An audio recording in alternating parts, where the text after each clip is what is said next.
ಹಾಗಾದ್ರೆ ಈಗ ಮೊನ್ನೆ ಸದನದಲ್ಲಿ ಇದು ಗ್ಯಾರಂಟಿ ಕಮಿಟೀಸ್ ಇದರಿಂದ ಅವರು ಈಗ ಡಿಸ್ಟ್ರಿಕ್ಟ್ MLS ಇದು ಮಾಡ್ತಾ ಇದ್ದಾರೆ, MLS ಕಡೆಗಣನೆ ಆಗ್ತಾ ಇದೆ ಅಂತ. ಅದೇನು ಯಾವ ಎಷ್ಟು ನಿಮ್ಗೇನು ಇದು ಬಂದಿದೆಯಾ ಅಥವಾ ಏನು ಪ್ರಿವಿಲೇಜ್ ಇದರಲ್ಲಿ ಇದು ಬರುತ್ತೆ ಅಂತ ಅಂಬೋದು ಡಿಸ್ಕಷನ್ ಆಗ್ತಾ ಇತ್ತು. ಏನು ಬಂದಿದೆಯಾ, ಯಾವ ಸ್ಟೇಜ್? ನೋಡಿ, ಗ್ಯಾರಂಟಿ ಸ್ಕೀಮ್ನ ಅನುಷ್ಠಾನ ಸಮಿತಿ ಬಂದು 2 ವರ್ಷ ಆಯಿತು, 1.5 ವರ್ಷ. ಇಲ್ಲೇ ತನಕ ನನಗೆ ಯಾರದೇ ಕಂಪ್ಲೇಂಟ್ ಏನು ಕೂಡ ಯಾರು ಕೂಡ ಬರಲಿಲ್ಲ. ಡಿಸ್ಕಷನ್ ಅಲ್ಲಿ ಕ್ವಶನ್ ಅವರು ಬಂತು. ಕ್ವಶನ್ ಅವರು ಒಬ್ಬರು ಅದ್ರ ಬಗ್ಗೆ ಚರ್ಚೆ ಮಾಡಿದಾಗ ಬೇರೆಯವರು ಆಗುವಂಥ ವಿಚಾರವನ್ನು ಹೇಳಿದ್ದಾರೆ. ಮಾನ್ಯ ಮುಖ್ಯಮಂತ್ರಿ ಕೂಡ ಸ್ಪಷ್ಟವಾದ ಉತ್ತರ ಕೊಟ್ಟಿರ್ತಾರೆ. ಈಗ ಶಾಸಕರಿಗೆ ಅಗೌರವ ಆಗುವ ಯಾವುದೇ ರೀತಿಯಲ್ಲಿ ಅಥವಾ ಶಾಸಕರ ಹಕ್ಕನ್ನು ಮೊಟಕುಗೊಳಿಸುವ ಯಾವುದೇ ಕೆಲಸ ಎಲ್ಲಿಯೂ ಕೂಡ ಆಗಲಿಕ್ಕೆ ಅವಕಾಶ ಕೊಡೋದಿಲ್ಲ. ಮತ್ತು ಇದರಲ್ಲಿ ಏನಾದರೂ ಸಮಸ್ಯೆ ಇದ್ದರೆ ನನ್ನ ಗಮನಕ್ಕೆ ತನ್ನಿ. ಸೆಷನ್ ಆದ ನಂತರ ಆ ಪ್ರತಿಪಕ್ಷನ ಕರೆದುಕೊಂಡು ಮಾತಾಡಿಕೊಂಡು ಅದನ್ನು ರೆಕ್ಟಿಫೈ ಮಾಡೋ ಕೆಲಸ ಮಾಡ್ತಂತೆ ಮನೆ ಹೇಳಿದ್ದಾರೆ. ಪ್ರತಿಪಕ್ಷ ಅದಕ್ಕೆ ಸಮ್ಮತಿಸಿದ್ದಾರೆ.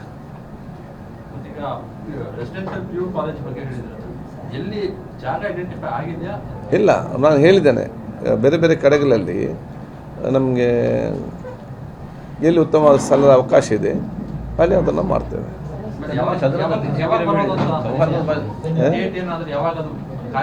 ಅಲ್ಲ, ಇನ್ನು ಮೀಟಿಂಗ್ ಮಾಡಬೇಕು. ಈಗ ಬಜೆಟ್ ಆದಷ್ಟೇ ಫ್ರಮ್ ಏಪ್ರಿಲ್ 1st ಇದಾಗುವಂಥದ್ದು ಯಾವುದು ಸೌಹಾರ್ದದ ಮಾತುಗಳನ್ನು ಆಡುವಾಗ ಸಿಟಿ ರವಿ ಹೇಳಿದ್ರು, ನಿಮ್ಮನ್ನು ಒಪ್ಪಿಕೊಂಡದ್ದೇ ದೊಡ್ಡ ಸೌಹಾರ್ದ ಅಂತ. ಯಾವುದು ಸೌಹಾರ್ದದ ಮಾತುಗಳನ್ನು ಆಡಿದ್ವಿ ಅಂದ್ರೆ ಕರಾವಳಿ ಚರ್ಚೆಗೆ ಬರುವಾಗ ಅಲ್ಲಿ ಸಿಟಿ ರವಿ ಹೇಳಿದ್ರು, ನಿಮ್ಮನ್ನು ನಾವು ಒಪ್ಪಿಕೊಂಡಿದ್ದೇ ಸೌಹಾರ್ದ ಅಂತ. ಅದನ್ನೇ ಒಪ್ಪಿಕೊಂಡದಕ್ಕೆ ಧನ್ಯವಾದಗಳು.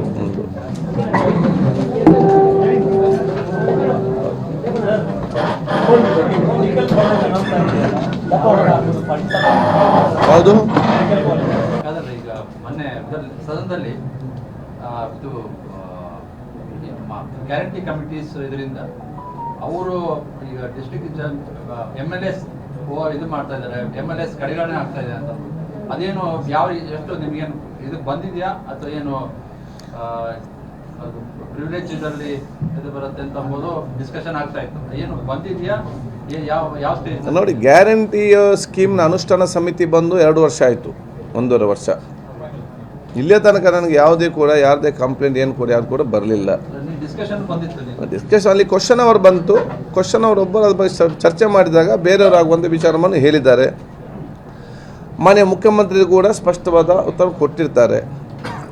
ಈಗ ಶಾಸಕರಿಗೆ ಅಗೌರವ ಆಗುವ ಯಾವುದೇ ರೀತಿಯಲ್ಲಿ ಅಥವಾ ಶಾಸಕರ ಹಕ್ಕನ್ನು ಮೊಟಕುಗೊಳಿಸುವ ಯಾವುದೇ ಕೆಲಸ ಎಲ್ಲಿಯೂ ಕೂಡ ಆಗಲಿಕ್ಕೆ ಅವಕಾಶ ಕೊಡೋದಿಲ್ಲ. ಮತ್ತು ಇದರಲ್ಲಿ ಏನಾದರೂ ಸಮಸ್ಯೆ ಇದ್ದರೆ ನನ್ನ ಗಮನಕ್ಕೆ ತನ್ನಿ.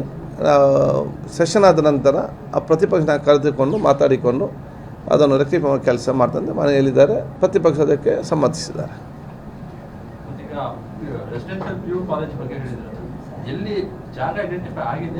ಇಲ್ಲ, ನಾನು ಹೇಳಿದ್ದೇನೆ, ಬೇರೆ ಬೇರೆ ಕಡೆಗಳಲ್ಲಿ ನಮಗೆ ಎಲ್ಲಿ ಉತ್ತಮವಾದ ಸ್ಥಳದ ಅವಕಾಶ ಇದೆ ಅಲ್ಲಿ ಅದನ್ನು ಮಾಡ್ತೇವೆ.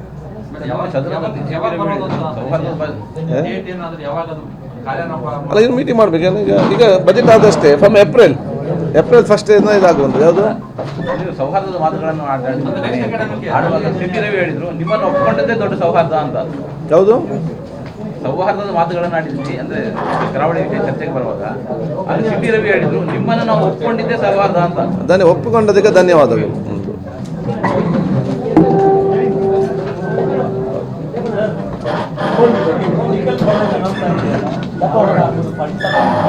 ಹೌದು,